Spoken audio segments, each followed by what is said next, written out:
Radio Educación presenta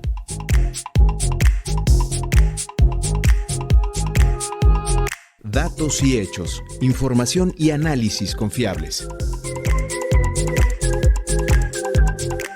Las vicisitudes y desafíos de la inteligencia artificial es el tema que abordaremos en la entrevista con la doctora en filosofía Paulina Rivero Weber.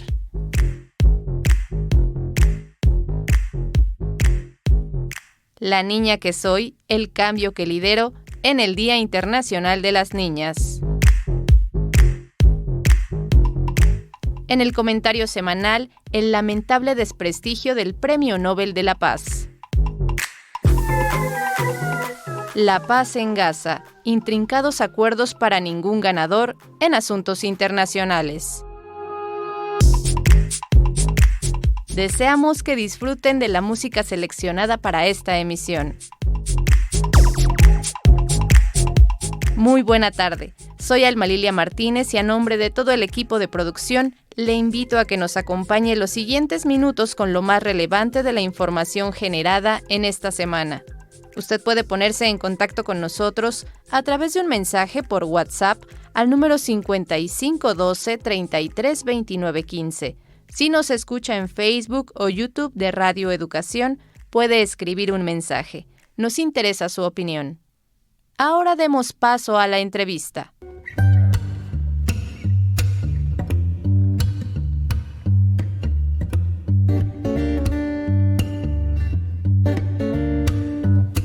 Vislumbres y versiones con Víctor Bárcenas y Paulina Rivero Weber. Los desafíos futuros y ya presentes incluso del uso de la inteligencia artificial son muchos y diversos. Abarca aspectos éticos, legales y técnicos, incluyendo la gestión de sesgos y la equidad de los datos, así como la privacidad y la seguridad de la información que se transmite con una vertiginosidad que asombra. Sobre estos desafíos conversamos esta tarde en Datos y Hechos con la doctora en Filosofía por la Facultad de Filosofía y Letras de la UNAM, la doctora Paulina Rivero Weber. Buenas tardes, ¿cómo está, doctora? Bienvenida. ¿Cómo le va? Muy bien, buenas tardes. Mucho gusto estar con ustedes. Pues recientemente leíamos en el periódico Milenio su artículo titulado Vicisitudes de la inteligencia artificial, en la que planteaba, entre otras partes, asuntos como los dilemas éticos de la utilización de esta tecnología informativa, sobre todo en el uso de los videos creados con inteligencia artificial. ¿Cuáles serían los desafíos que observa sobre esta materia, doctora? Bueno, mire, en general, digamos, tendríamos que comenzar por definir la inteligencia artificial como la capacidad que tienen las máquinas o los programas para realizar tareas que normalmente requieren la inteligencia humana. Esto que comentaba yo respecto a los videos y sus implicaciones tanto en diferentes ramas del saber como en la jurisprudencia es una pequeñísima aspecto de la inteligencia artificial. Realmente la inteligencia artificial está en toda la vida, está en la medicina, en el transporte, la movilidad, la economía, la educación, el arte, el entretenimiento, por supuesto, en nuestra vida cotidiana, en ciertos rubros que son dignos de preocupación, como la defensa y la seguridad, la vigilancia, y la industria y la mano de obra, que ya recientemente, ahora que dieron los premios Nobel, 2 de los premios Nobel de Economía han insistido mucho en que el gran peligro que ellos ven es precisamente la posibilidad de que la inteligencia artificial termine desplazando la mano de obra y termine generando un desempleo tremendo. Digamos, esto para insistir en que son muchísimos los rubros en los que la inteligencia artificial está presente, materialmente todos los rubros de la vida. Ahora, en concreto, la cuestión de los videos sí ofrece problemas. Esto es maravilloso lo que se logra, sin lugar a dudas, pero nos está ofreciendo problemas concretos en el ámbito, ya lo decía yo en ese artículo que usted comentaba, en el ámbito de la jurisprudencia, porque hasta ahora un video es una prueba válida. Y estamos entrando ya en un momento en el que cada vez es más difícil distinguir un video creado por la inteligencia artificial de un video real. Por supuesto, todavía es posible, hay peritos especializados en ello, en México hay peritos y en muchas partes del mundo, pero se prevé que pronto sea casi imposible, si no es que definitivamente imposible, distinguir un video creado de un video real. Entonces, ¿qué va a pasar? ¿Va a dejar de ser el video una prueba que pueda emplearse en el ámbito de la jurisprudencia? De ser así, pues sería, insisto, paradójico porque entonces los avances de la tecnología estarían implicando un retroceso en algunos ámbitos, ¿no? Ya de hecho, por ejemplo, en la etología, pues ya los videos ya no nos dicen mucho, porque podemos tener un animal que presente conductas de cualquier tipo y no sabemos si es un video creado o no. Se requerirán también de peritos, pero por lo pronto ya afectaron esta área del saber, ¿no? Hace años, no muchos años, un video que exhibiera conducta animal, pues era un video válido para interpretar y desarrollar teorías sobre el comportamiento animal. Hoy en día podemos ver a los animales realizar actividades que no sabemos nunca si realmente las están llevando a cabo o no. Entonces, pues ya en la etología los videos han perdido su credibilidad, ¿no? En algunos países, en Estados Unidos, creo que ya está avanzando esta ley. Lo que se está proponiendo es poner un sello a los videos creados con inteligencia artificial, algo así como el equivalente a nuestros sellos de agua en un documento escrito, ¿no? Pero yo el problema que le veo a eso es que si una persona desea falsificar un video, pues lo último que le va a poner es un sello de agua o algo que le permita ser reconocido, ¿no? Y lo mismo a la inversa, si una persona no quiere eso, sino lo contrario, pues evitará ante todo el sello de agua. Entonces creo que sí hay un problema grave por ahí. Pero insisto, es uno de los muchos aspectos en donde la inteligencia artificial puede dar problemas. Le comentaba yo de estos dos premios Nobel de economía. Ellos insisten en que el gran peligro de la inteligencia artificial es el desplazamiento de la mano de obra. Que ya desde la revolución industrial, pues muchos obreros insistían en que el avance en la tecnología iba a desplazar mano de obra, como de hecho ha sucedido, ¿no?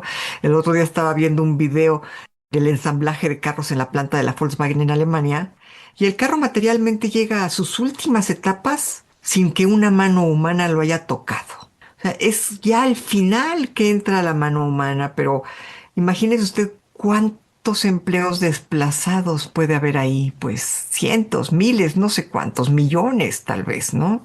Doctora, para este desafío, por ejemplo, en el ámbito del desplazamiento laboral, como sociedad tendríamos que estar reflexionando en torno a lo que implica el trabajo y lo que implica hacer producción desde el ámbito de lo humano o modificar incluso las horas laborales. Ya el propio empresario más rico de este país, Carlos Slim, está señalando recientemente que tendrían que reducirse los días incluso para laborar, para permitir a cierto sector de la población trabajar unos días y otro, de tal forma que se readecúe todo. ¿Cómo lo ve? Yo pienso que esa es una salida que ya en algunos países se ha tomado y que es urgente. Esto es urgente no solamente eso, sino también cambiar nuestra concepción en cuanto a la distribución del tiempo en nuestras vidas. La vida no está hecha únicamente para trabajar. Entonces, la gran pregunta es, bueno, ¿el desplazamiento de la mano de obra no podría acaso llevarnos a esto que usted comenta, que el trabajador logre trabajar menos días, menos horas, y el tiempo que le queda pueda dedicarlo a la cultura, al esparcimiento, a estar con la familia, qué sé yo, tantas cosas que se pueden hacer, a la creatividad, por ejemplo, ¿no? Y que otros trabajadores puedan ocupar esas horas, también limitando el número de horas para trabajo. Eso sería lo ideal, pero lamentablemente hasta ahora lo que se ha generado es desempleo. O sea, dejar de emplear mano de obra de seres humanos, suplirla por mano, entre comillas, mano de obra de máquinas inteligentes, ¿no? Estos dos premios Nobel, por acá tengo los nombres, son Howitt y Philip Aghion, no sé bien cómo se pronuncia, es francés, pero ellos hablan de la destrucción creativa y de la destrucción de empleos que son reemplazados por mano de obra, incluso mano de obra inteligente de manera artificial, pero calificada. Esto ya está sucediendo, esto no está en el futuro. Leía yo también recientemente se creó pues lo que han llamado el último examen, Humanity's Last Exam, sobre inteligencia artificial. Y el examen consistía básicamente en miles de preguntas por resolver, pero 3.000 de ellas eran de mucha dificultad. Preguntas que solamente los expertos en un área podrían resolver en física cuántica, en álgebra, en filosofía, etcétera, ¿no? Ahí las inteligencias artificiales, tanto de GPT como de DeepSeek, como de OpenAI, oscilaron entre el 3% y el 25%. O sea, todavía falta mucho para que a ese nivel la inteligencia artificial pueda equiparar a una mente humana preparada para un área. Pero los mismos creadores de este estudio consideran que es tan rápido el desarrollo de la inteligencia artificial que es probable que para finales de este año ese promedio de 3% a 25% haya subido a 50%. Y estamos hablando de 4 meses, 3 meses. Entonces, bueno, esto va a toda velocidad, ¿no? Y urge regular, urge urge la regulación y no creo que la regulación llegue tan rápido como el crecimiento de la IA, ¿no?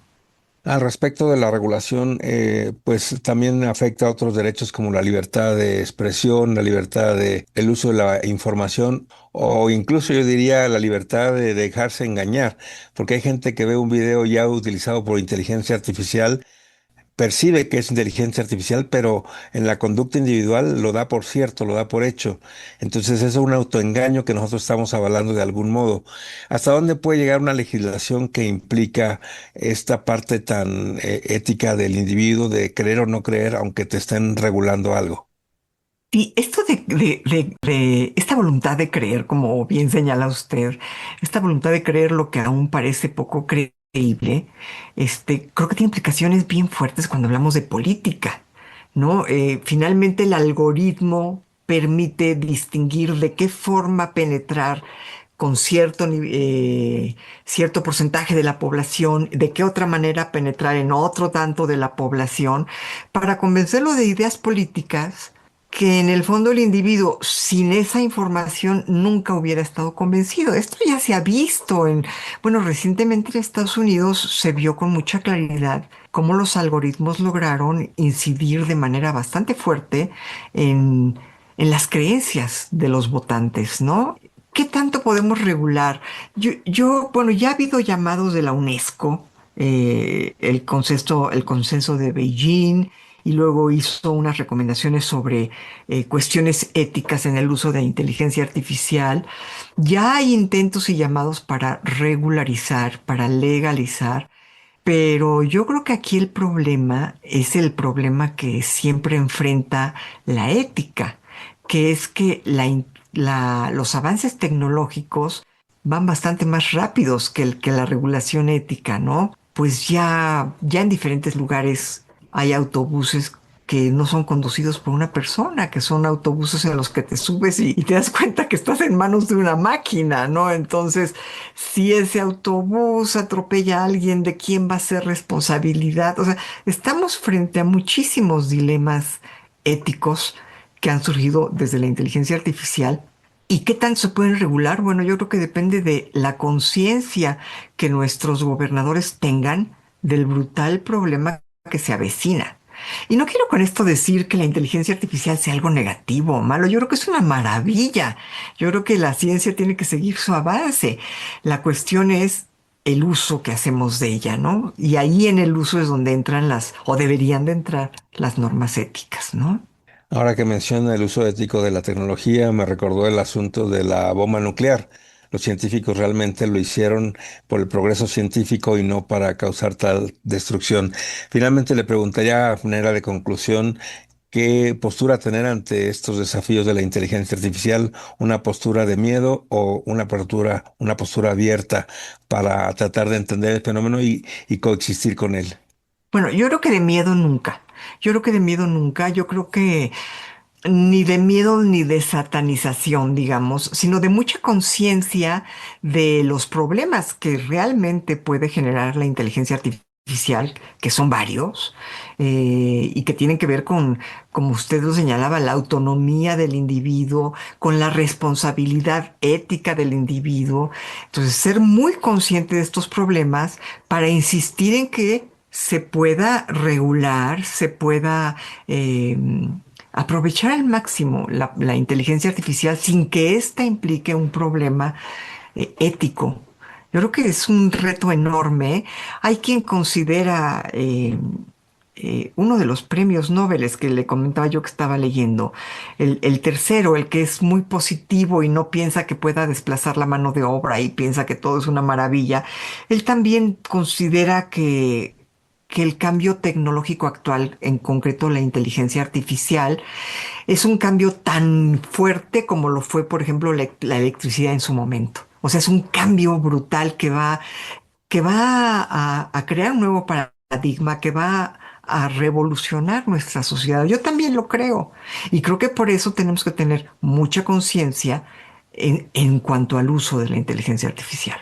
Pues doctora Paulina Rivero Weber, muchísimas gracias por estas Al reflexiones. contrario, gracias a usted por la invitación. Es un gusto estar con ustedes. ¿Cómo la seguimos en redes sociales o en algún punto de referencia para que la podamos leer constantemente? Bueno, yo escribo una columna semanal en Milenio, en donde ellos comparten constantemente sus columnas de opinión. La verdad es que redes sociales yo no he querido, precisamente por esto que estamos hablando, yo no he querido tener demasiadas redes sociales. Yo únicamente uso Facebook y eso porque hace tiempo un alumno me dijo, no, tienes que tener Facebook y me lo abrió, ¿no? Y ya con eso tengo para estar en contacto con algunas personas y de ahí en fuera la verdad es que yo, pues mire, no miedo, pero sí precaución. No he querido entrarle a las demás redes porque pienso que nos capturan, pues es un poco lo que hemos estado hablando, ¿no? Llegan Claro, los algoritmos y ya no sabemos ni lo que elegimos, ¿no? exacto. Pues entonces estaremos pendientes de las publicaciones de Milenio. Muchísimas gracias, doctora. Gracias a usted. Que tengan excelente tarde. La primera es la vencida, la tercera es la tercera, así que reto a cualquiera que conmigo aquí se mida.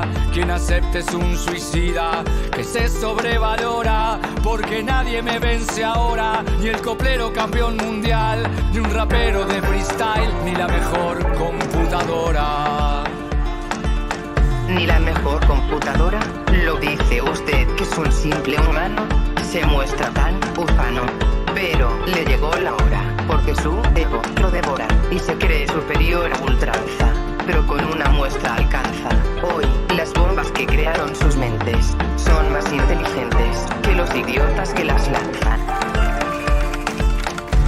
Los idiotas que las lanzan a mí no me representan, pero a los que las inventan quizás debas tu confianza. Y aunque parezca chanza, tu vida es por su invención, y digo vida con compasión a un rejunto irrazonable de circuitos, chips y cables sin alma ni corazón.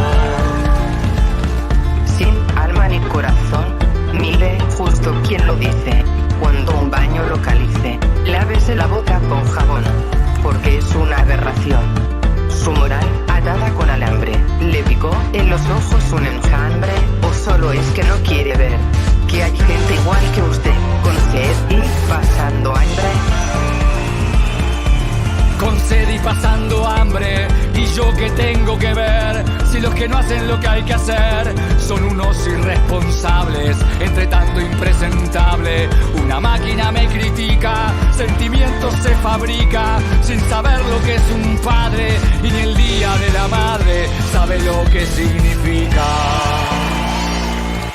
¿Sabe lo que significa? Usted es como Pilatos, se lava las manos y es ingrato, y a su raza no dignifica, porque, a ver cómo me explica, que a sus mayores tengan olvidados, olvidando lo que ellos les han dado, los traten como ineptos, les falten el respeto y los dejen abandonados. Los dejen abandonados. Si pasa algo parecido, ¿será que es mi merecido? O le fallé a quien tengo al lado, como un ente sin pasado.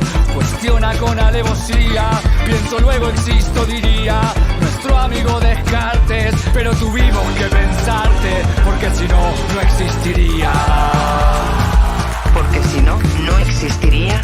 Nos pusimos trascendentales. Sus problemas existenciales no los resuelven ni con filosofía. Vergüenza propia me daría no saber lo que soy y lo interpelo. Me miran a mí con recelo y aún discuten con encono si defienden de un mono o de un tipo que vive en el cielo.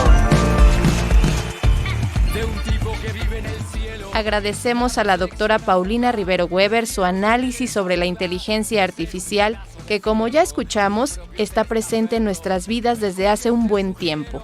Son muchos los rubros y que hay algunos en los que hay peligro con su uso porque puede implicar retroceso y también el desplazamiento de la mano de obra. Es urgente la regulación y el avance le ha ganado a esta necesidad y con el uso ético de la inteligencia artificial.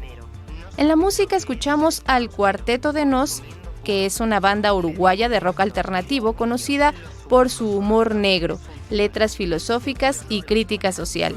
Fundada en Montevideo en 1984, ha sido clave en la evolución del rock latinoamericano. Un diálogo irónico entre lo humano y lo artificial que plantea preguntas sobre la conciencia, la lógica y el absurdo de la existencia. Abordan temas como la identidad, la alienación, la tecnología, la política y la psicología humana. Humor corrosivo, y crean narrativas con personajes ficticios que funcionan como metáforas sociales. En la rola que escuchamos llamada Contrapunto para humano y computadora, se establece un diálogo irónico entre lo humano y lo artificial que plantea preguntas sobre la conciencia, la lógica y el absurdo de la existencia. Está listo nuestro reportaje. ¿Me acompañan?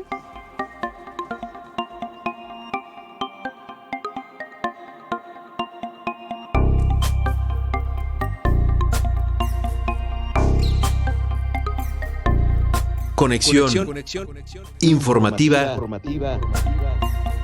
con Elizabeth Montes.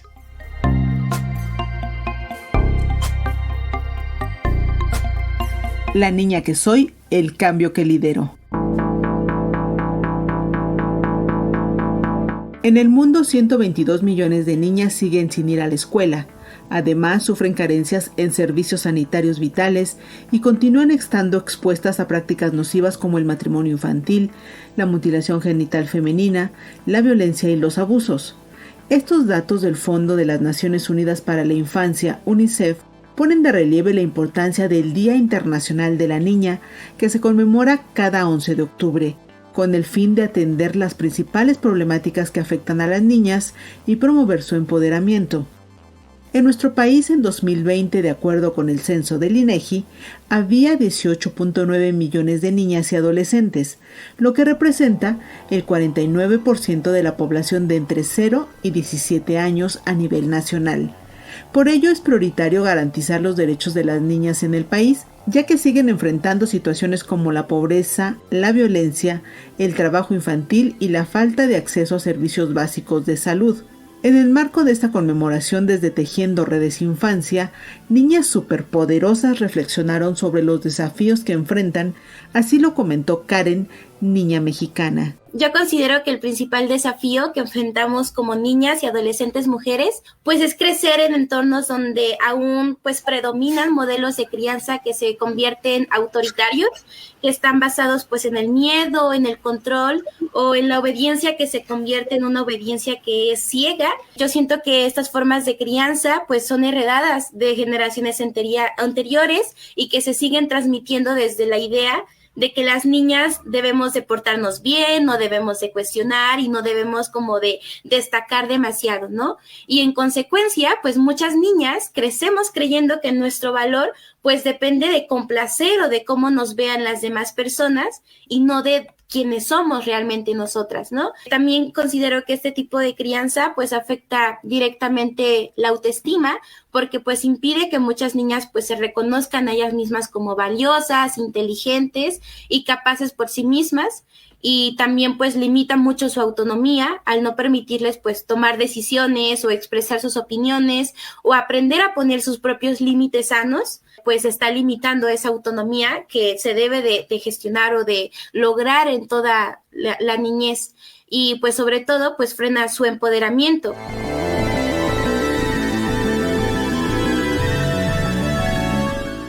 La educación se ha convertido en el escudo más poderoso para las niñas.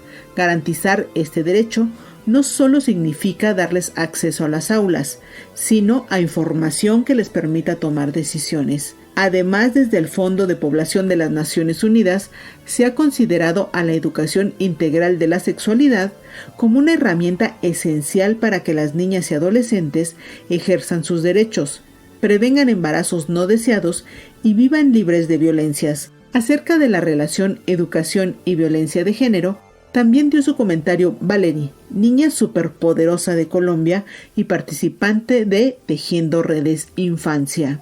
Pues tenemos que tener en cuenta que la educación es un espacio donde todas nos empezamos a formar y donde principalmente se ha vuelto nuestra segunda casa. Es por eso que si hay programas donde la lucha de nosotras las niñas, las mujeres a lo largo del tiempo ha tenido gran incidencia en torno a la prevención de la violencia de género, pero no podemos invisibilizar los casos que todavía siguen ahí, donde hay muchas niñas que han sido silenciadas en diferentes espacios y donde tampoco saben cómo hacer o cómo acudir para poder solucionar o exigir sus derechos. Y pues básicamente las consecuencias de violencia de género en la educación tienen diferentes causas, ¿no? Y pues como por ejemplo la deserción escolar, la disminución en el rendimiento académico. Tenemos que tener en cuenta que la violencia de género puede llevar a la deserción escolar, donde muchas niñas se han visto obligadas a salir de sus colegios, a renunciar a sus sueños, a sus proyectos de vida por pues personas que las violentan o las acosan en diferentes aulas,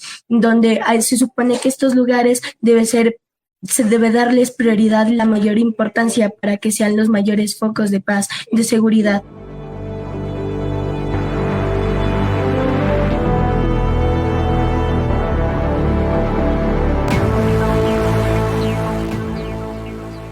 La responsabilidad de resguardar los derechos de las niñas recae firmemente en los estados, gobiernos y en los adultos, ya sean padres, tutores, docentes o personal de salud.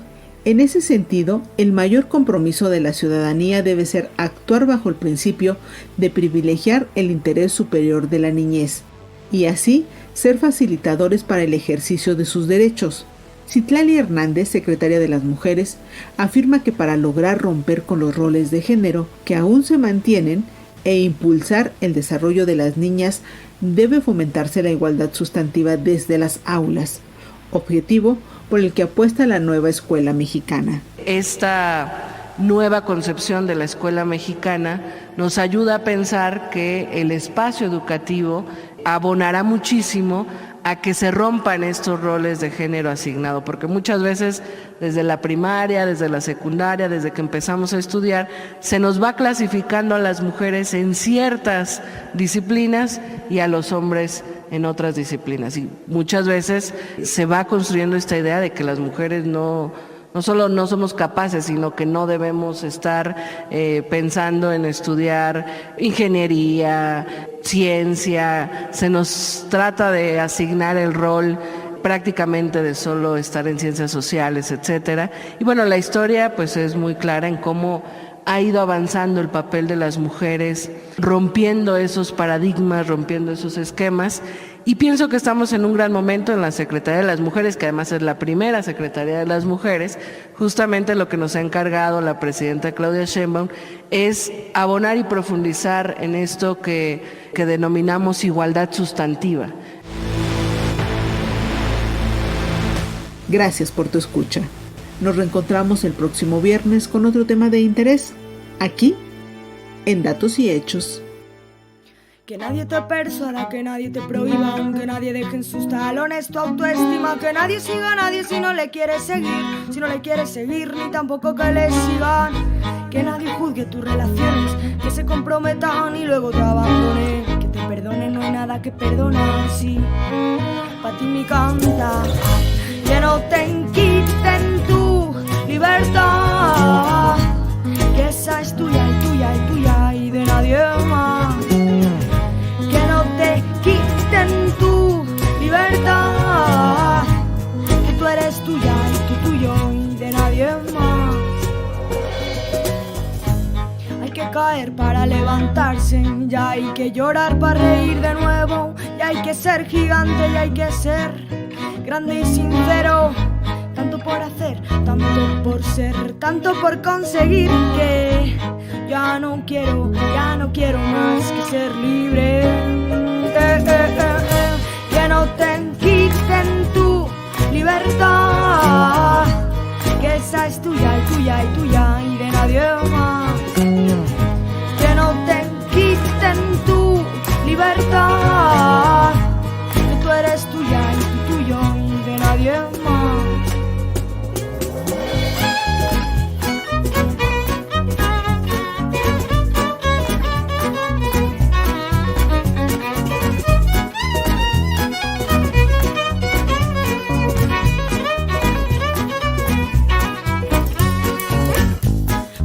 De correr, si la carrerilla está cogida, ¿por qué no dejar el nido? Si fueras está mejor.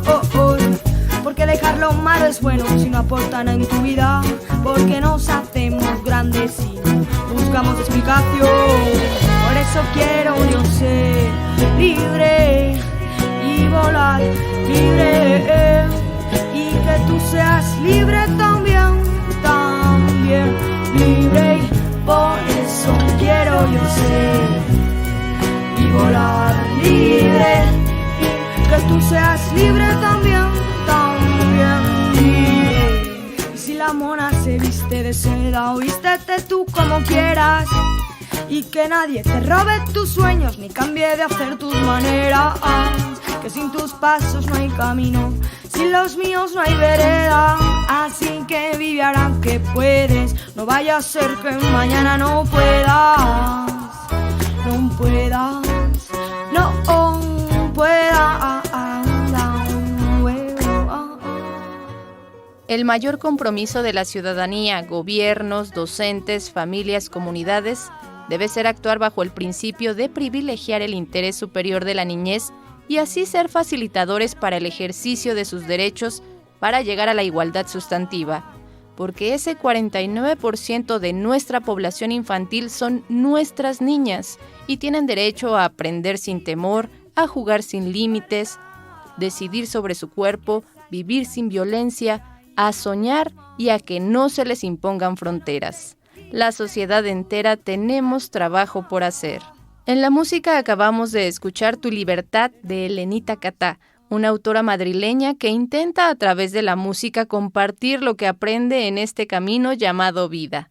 Sus composiciones hablan de lo cotidiano desde una perspectiva pura, sincera, natural. Himnos en la primera escucha llenos de ritmo que llaman a puertas de nuestras almas y nos recuerdan que estamos más vivas que nunca. La canción Tu Libertad, interpretada por Elenita Catá junto a Manu Clavijo y Gabriel Vidanauta, se construye como una declaración poética y política sobre el derecho a ser, a elegir y a no ser juzgada, a través de versos como que nadie te persuada, que nadie te prohíba, que nadie deje en sus talones tu autoestima. Es una canción que celebra la autonomía personal, el respeto por los vínculos libres y la defensa de la autoestima frente a las imposiciones sociales. Es un canto a la dignidad especialmente potente para niñas, mujeres y personas que han sido condicionadas a ceder su voz. Usted escucha en Radio Educación el programa Datos y Hechos, Información y Análisis Confiables. Puede comunicarse con el equipo de producción a través de un mensaje de WhatsApp al número 5512 33 29 15, o si nos escucha en Facebook o YouTube de Radio Educación, puede escribir un mensaje. Nos interesa su opinión. Libre Expresión con Víctor Bárcenas.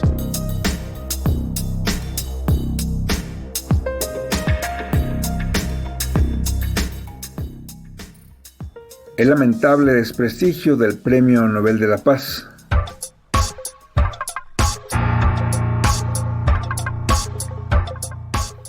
Al establecer la entrega desde 1901 del Premio Nobel de la Paz, la idea del fabricante de armamentos, inventor e industrial sueco Alfred Nobel era destinar esta presea a la persona que haya trabajado más o mejor en favor de la fraternidad entre las naciones, la abolición o reducción de los ejércitos alzados y la celebración y promoción de los acuerdos de paz.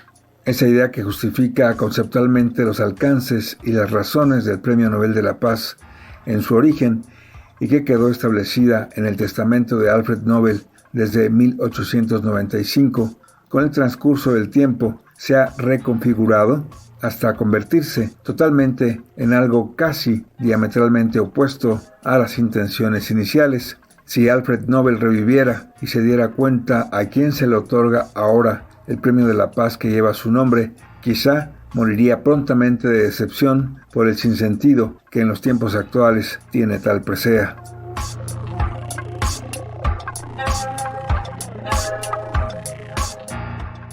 De hecho, en la historia del Premio Nobel de la Paz siempre ha asomado la polémica porque ineludiblemente la designación se politiza y resultan indescifrables las motivaciones y presiones de las 5 personas del Comité Noruego del Nobel que definen la designación anual.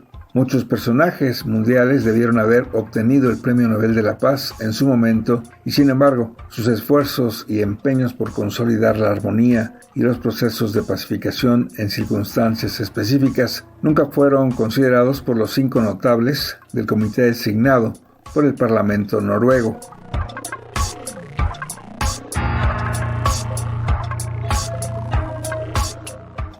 En esa lista de los que no recibieron el Premio Nobel de la Paz, aunque lo merecieran, se pueden mencionar, entre otros, a personalidades de la talla de Mahatma Gandhi, figura emblemática de la acción pacifista que transformó mediante la no violencia a la sociedad india y la liberó del yugo colonial inglés.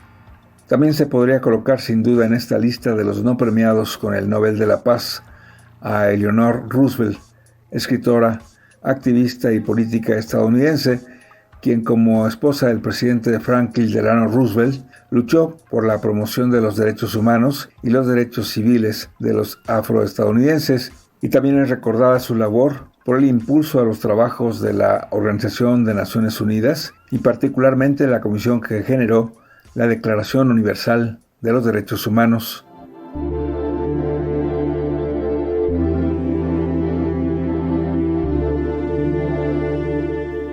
Es lamentable el desprestigio actual del Premio Nobel de la Paz que se ha politizado en sus decisiones más recientes. El Comité del Premio Nobel de la Paz otorgó en 2009 la cada vez más polémica presea al presidente estadounidense Barack Obama por sus esfuerzos, se argumentó, por fortalecer la diplomacia internacional y la cooperación entre los pueblos. Argumento en franca contradicción con las acciones belicistas reales de Obama que implicaron el uso excesivo de la violencia armada en Medio Oriente y Afganistán, además de reforzar Obama durante su gobierno las acciones antiinmigrantes y el incremento de las deportaciones.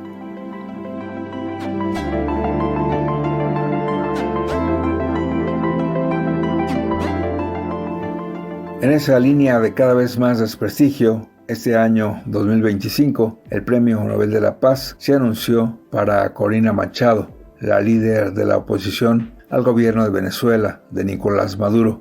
Esta designación ha sido aplaudida por la derecha mundial y evidentemente ha sido repudiada por voces pacifistas que no entienden los argumentos de los 5 notables del Comité Nobel y observan cómo esta designación es el preámbulo de una ruta por tirar al actual gobierno de Venezuela desde la fuerza militar de Estados Unidos y su presidente Donald Trump.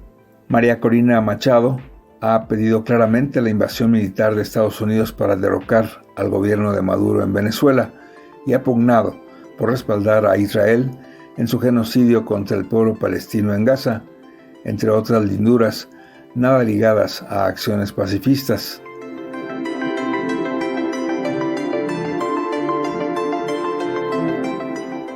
El también galardonado con el Premio Nobel de la Paz, Adolfo Pérez Esquivel, le mandó una carta pública a Corina Machado tras el anuncio de su designación.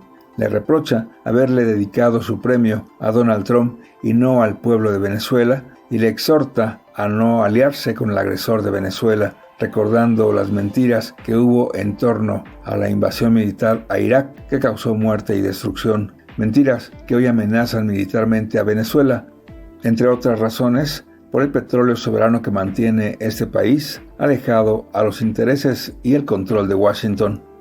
Y recuerden, a pesar de todo, la maravilla nos acecha. No la dejen escapar. Oye, Alfred Nobel, el que inventó el explosivo, ¿entiendes? El que se arrepintió y quiso pagar la fianza con un premio. Pero la fianza se jodió, cabrón. Se la robaron los banqueros de Suecia y los de Oslo. ¡Qué ironía más cabrona!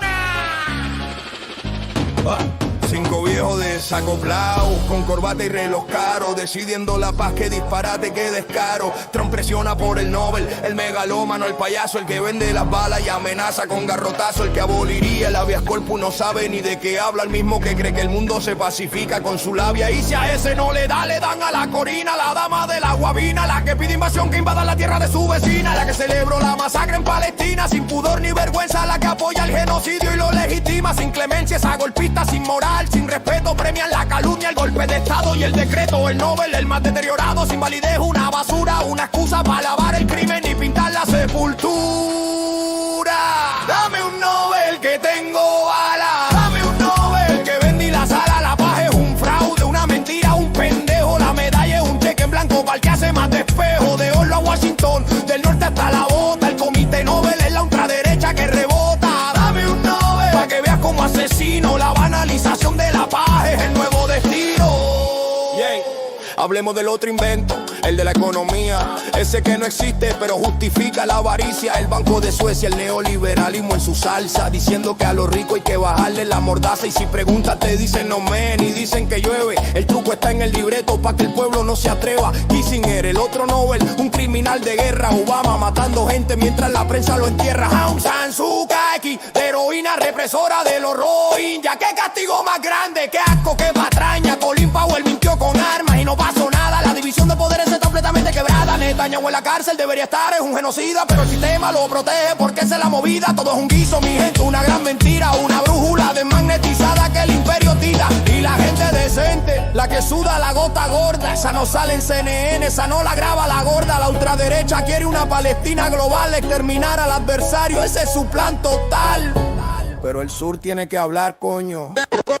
Mientras dan medalla al killer y al que lava el dinero, hay gente de verdad partiendo el asfalto entero. Un arque Mohammadi, vos presa en la mazmorra iraní. Leiner Palacio, padre de Boyayá, aunque no te quieran oír. Filisomido defendiendo el agua contra el plomo del veneno. Modernay, True Cambodia contra el Langraven con el puño sereno. A esa gente al Tribunal Penal Internacional, a Francesca Albanese, a los periodistas muertos que cubren el desorden y sus planes. A ellos que les den la estatua, la ceremonia, el pergamino, porque su trabajo es limpio, no está manchado de tocino. No necesitan Noruega para ser lo que son. Oye, ellos son el premio. La calle que levanta las voces, que devuelvan el dinero, que se vayan al carajo porque el Nobel de la Paz se murió. El Premio Nobel de la Paz en varias ocasiones ha resultado polémico porque termina siendo un asunto político. Y el más reciente otorgado a Corina Machado resulta ser así, por la alianza que se establece entre Trump y los opositores al gobierno venezolano. Estaremos atentos a lo que suceda en ese país. En la música acabamos de escuchar el Rap Nobel de la Paz de Ecos de Resistencia, un colectivo musical de denuncia que utiliza el rap y la canción de protesta para visibilizar injusticias sociales, políticas y ambientales en América Latina y España. Su enfoque combina crítica directa, memoria histórica y resistencia cultural. La canción expone cómo el Premio Nobel de la Paz ha sido otorgado a figuras que, lejos de representar la paz, han estado involucradas en conflictos, intervenciones militares o agendas geopolíticas cuestionables. Se habla del doble discurso del poder y de cómo la palabra paz se manipula para legitimar intereses. Ahora traslademos nuestro radar a ver qué sucede en otra parte del mundo.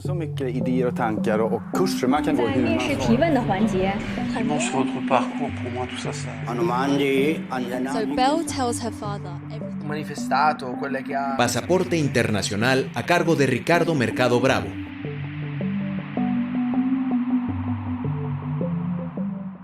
La paz en Gaza. Intrincados acuerdos para ningún ganador.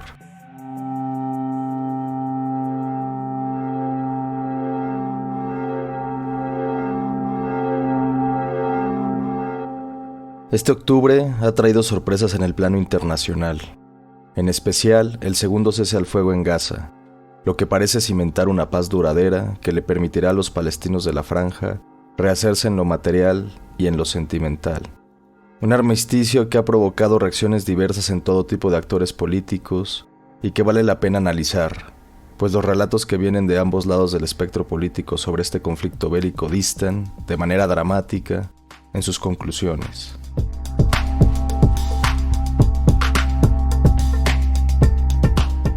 Desde la derecha mundial hay versiones encontradas desde Medio Oriente hasta los Estados Unidos. En Israel, los extremistas que tienen el control del gobierno y de Netanyahu ven el balance de este cese al fuego como uno positivo, tras 2 años en los que han desplegado todo su poderío militar y económico sin gastarlo al 100%, pues las ayudas de los gobiernos de Biden y Trump les permitieron no tener límite en lo presupuestario para llevar a cabo los planes que tenían en mente. No solo fue el terrible castigo que sufrió Gaza. En Cisjordania, los colonos israelíes tuvieron un cheque en blanco para seguir avanzando en la toma de territorio ilegal que lleva décadas en desarrollo y, lo más importante, es que pudieron pintarle la cara a enemigos de décadas como a Hezbollah, Irán y hasta Qatar. Una campaña que empezó como un acto de venganza ante un grupo terrorista como Hamas, culminó con una serie de victorias militares que le dan más fuerza a la narrativa de que el Estado israelí está para quedarse en Medio Oriente más allá de su legitimidad para hacerlo. Israel parece más fuerte que nunca.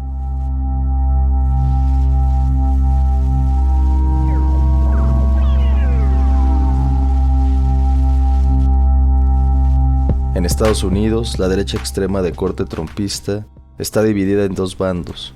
Por una parte, está esa derecha radical de antaño que conecta con el nazismo y cuyo natural antisemitismo hace que vean en Israel a un Estado que usa a su antojo a Estados Unidos para cumplir sus objetivos.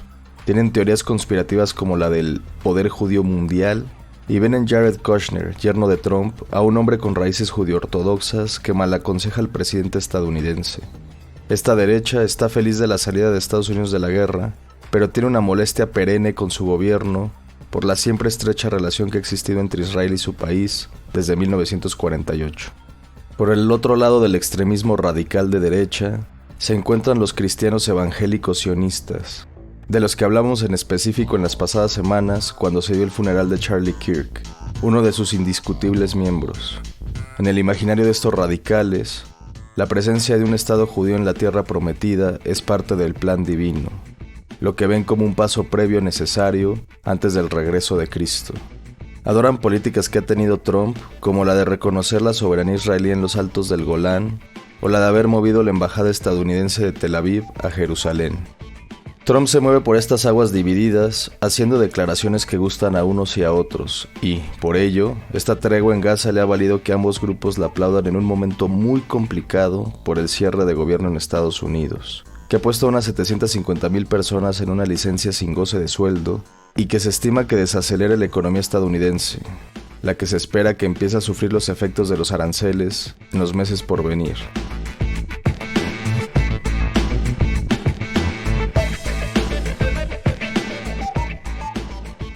Pero, como suele suceder con estas visiones venidas de fanáticos políticos, los sesgos son realmente abrumadores. A pesar de que, en efecto, Israel obtuvo victorias importantes contra enemigos de la región, su objetivo principal, que era eliminar a Hamas y liberar a los rehenes, no sucedió. Hamas aguantó un nivel de presión descomunal porque, como comentamos alguna vez en este espacio, el grupo armado va más allá de ser una milicia o un grupo terrorista. Hamas es una idea, la cual no era fácil de extinguir si su discurso era validado una y otra vez por la brutalidad de las Fuerzas Armadas israelíes. La victoria total no llegó. Los palestinos no se fueron de su tierra a pesar del asedio y los crímenes de guerra. Y el regreso de los asentamientos judíos en Gaza es una verdadera quimera. La mayor guerra en la historia de Israel acabó por ser un genocidio que destruyó su imagen internacional por décadas por venir. Aspectos que la izquierda internacional y a nivel local ha señalado en el transcurso de estos meses y días.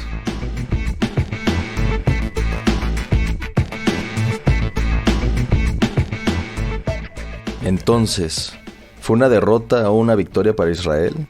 ¿Se podría argumentar que jamás ganó? La realidad es que lo único verdaderamente definido es que la invasión a Gaza solo provocó malestar en todos. Quizás la única victoria sea para los palestinos, que podrán respirar después de una sofocante ofensiva israelí. Y, por último, en el caso de Trump, su frustrado intento de obtener el Nobel de la Paz, podemos responderlo con lo que dijo un influencer palestino en Gaza. Hubo gente que me dijo que le agradeciera a Trump por el cese al fuego. Vamos a hacerlo de la manera correcta. Gracias por darle a las fuerzas israelíes miles de millones de dólares para defenderse de nuestros niños. Gracias por usar el veto no una, sino 10 veces para que las bombas siguieran cayendo sobre nosotros. Gracias por enviar misiles inteligentes, tan inteligentes que siempre encontraron el camino hacia nuestros hijos. Gracias por llamarlo defensa propia. No sabía que defenderse significaba atacar escuelas y hospitales. Y gracias por tu silencio, que es mucho más ruidoso que cualquier explosión que hayamos tenido en Gaza. Muchas gracias por tu escucha y comentarios. Nos encontramos aquí, en Datos y Hechos de Radio Educación, el siguiente viernes. Trump lanza plan de 20 puntos, firmas o pereces. Netanyahu lo celebra mientras Gaza se estremece. Ultimátum en la mesa, 3 días para aceptar, o el fuego vuelve a llover sin parar. Paso propaganda. ¿Quién controla la jugada? Si el consejo lo preside el magnate de la transmarca. O lo pintan dorado cual torre en Nueva York, pero el desarme unilateral suena monólogo. No talk, no más genocidio, ni bloqueo, ni martirio. Pueblos libres sin la bota del imperio. Alza la voz, deja escrito tu criterio. Comenta abajo, pa' real o chantaje en serio. Cinturón de seguridad, soldados que no se van. Board of Peace decide quién vive el mañana. Rehenes en 7 días, 2H presos a su ritmo. Equilibrio, suena trato de cinismo. Zona económica especial, contratos millonarios. Mientras el agua y la luz siguen como un calvario. Egipto y Qatar firman, Irán se enfada. La prensa divide, plan histórico celada. Desde Cisjordania gritan, esto no es soberanía. Jerusalén ni se menciona, ¿quién firma esa poesía? Si jamás firma de rodillas, si no llueven cohetes. La paz versión reality show, ratings y billetes. No más genocidio, ni bloqueo, ni martirio. Pueblos libres sin la bota del imperio. Alza la voz, deja escrito tu criterio. Comenta abajo, pa' real o chantaje en serio. No más genocidio, ni bloqueo, ni martirio. Pueblos libres sin la bota del imperio. Alza la voz, deja escrito tu criterio. Comenta abajo, pa' real o chantaje en serio. Hermana, hermano, la pluma es tu misil. Deja tu fuego en comentarios, he salido a perfil.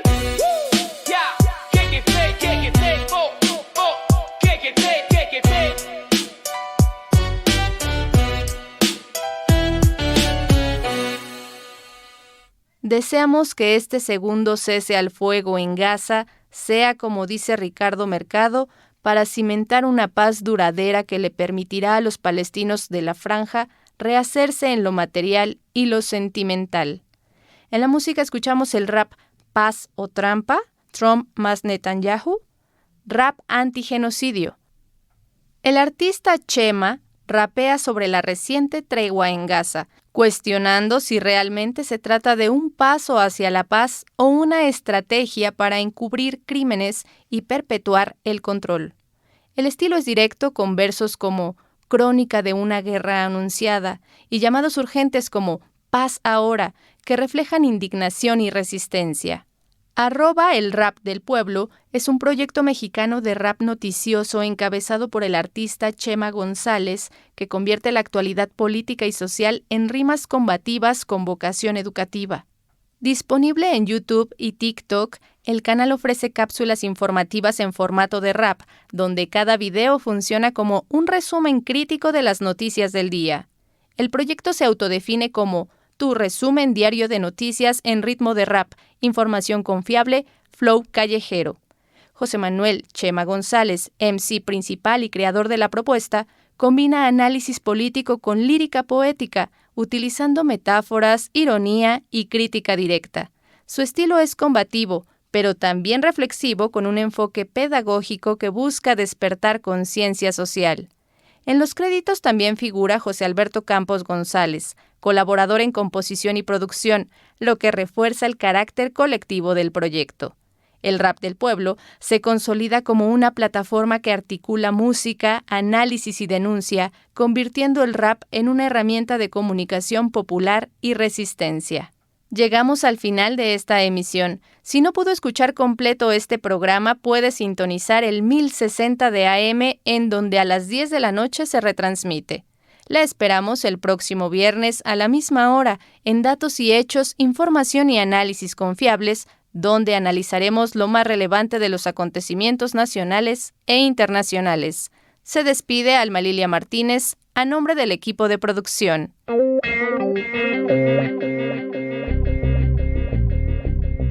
Esto fue Datos y Hechos, Información y Análisis Confiables.